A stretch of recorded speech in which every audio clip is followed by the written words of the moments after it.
Hi, my name's Nikki. I'm the Obsessive Bookseller, and welcome to my channel. Today I want to talk about The Best Thing You Can Steal by Simon R. Green. It's a new series from him called Gideon Sable. If you happen to follow me on Goodreads, you might already know that I did not like this book at all. In fact, I reviewed it much like a 5-year-old would, and I'm still feeling a little guilty about that. But this is my redemption review, where I actually talk a little more constructively about the title. I think it's important to convey that I did not spend the whole book hating it. No. I actually was quite entertained the whole way through. I'm one of those people who is eagerly awaiting the 4th book in the Gentleman Bastard series by Scott Lynch, and so anything that involves a heist has my immediate interest. I was really hoping this one would satisfy that craving. For a short book, this one had so much setup. But I was willing to go with it because if there's going to be a really good payoff at the end, then I'm okay sitting through a lot of setup. But if mentally you can break the story up into 4 parts, the first full 3 parts were introducing different members of this group. And the author didn't just hint at backstories for each of them. No, he gave you a full-on chapter for each side character on their entire history and why they are relevant to the current heist. But as I said, I was willing to sit through it all because if we're gonna go somewhere awesome, then I don't mind knowing all the backstories. But personally, I think it would have been better to save some of those tidbits for future novels, considering it's a series, but that's just me. Imagine my frustration when I get to the end of this book that I've been very patient on, waiting for this awesome heist, and it was a complete, total letdown. First off, it's not very fun when things go according to plan. So all this buildup and poop, we have everything we need. I have a side rant. So there's one character, her name is Annie Anybody, and her special contribution to the team is that she can become anybody she wants to. She's like a chameleon.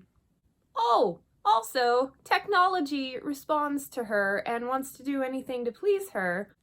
Oh, I bet that would be something perfect to have along during a massive heist where you've got to get through a security system.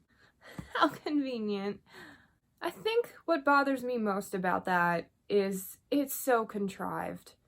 There are a ton of other paranormal type creatures, beings in this world, but she is the only one with some sort of magical power that I remember being referenced at all.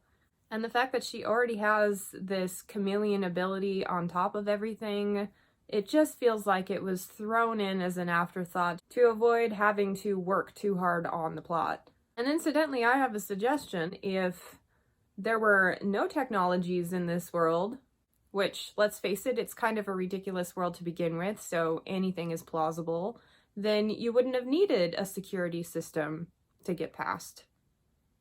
All of this annoyance and buildup, and we get to the thing they were after, which, by the way, I was not fully on board with why they had to go after this thing and why other people were willing to put themselves at such huge risk to get it. So we get there, and I thought it was dumb as so stupid. Ugh, it still bothers me. So I don't get mad at books very often. If I don't like it, I just set it down and move on. But the nature of this one, with all that buildup, all that effort, I wasted 3 days on this, and then the payoff was awful. And so I was hopping mad. I got on Goodreads and I said, what a stupid book. And I still feel that way, but at least I've had a little bit of time to figure out why I think it was a stupid book.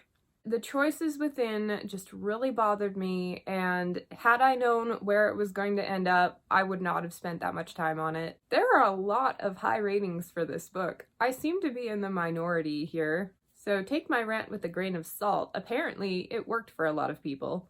I guess if nothing else, at least it was an evoking title. It drew an emotion out of me. I don't know if that's the one it was going for, but it got me going. I'm willing to give it a couple of concessions. The character profiles were fun and interesting. The idea for the story was cool. The heist might be better in the second one, who knows? And there's a sense of levity and fun that can satisfy a craving within itself, but the payoff was not worth the effort for me personally. I'm landing in at a 2-star read. It was just okay. I feel like that's a fair rating taking all of the things into account. But as mad as I was, I wanted to give it a 1 star. But to me, that indicates something that is poor quality, as well as something I didn't like, and this one at least had good basic writing. It's the plot that I argue with. So now we get into the other books you might like section. I've mentioned it, it's fantasy, it's got a totally different feel, but if you like the heist aspect of the story, then The Lies of Locke Lamora by Scott Lynch is the story for you. Lots of people describe it as Ocean's 11 meets like Game of Thrones. Well, no, they probably don't say Game of Thrones because it's not quite that gritty, but you get the idea. Like high fantasy, but some cool stuff going on. Next, I think it's comparable to the Dresden Files in the sense that the main character has this air of nothing can really go wrong around me. I know Dresden's a little bit more of a martyr, but yeah, similar feel, only Gideon Sable is a bit less serious.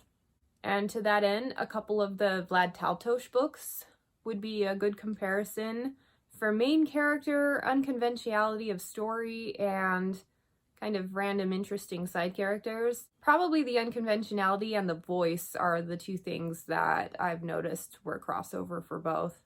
If you like Gideon Sable because it was a bit weird, then I highly suggest Blood Engines, the first book in the Marla Mason series by T.A. Pratt. It doesn't really have a heist, but it has a mystery element. Every single aspect of the story is comparable, but I thought Blood Engines was better at all the things. And again, another fantasy rec, if you like the heist aspect of it, I'd recommend the Eli Mompress series by Rachel Aaron. Actually a comparable level of cheek. The main character in this one wants to steal a king, and I think you'll find the levity on the same level.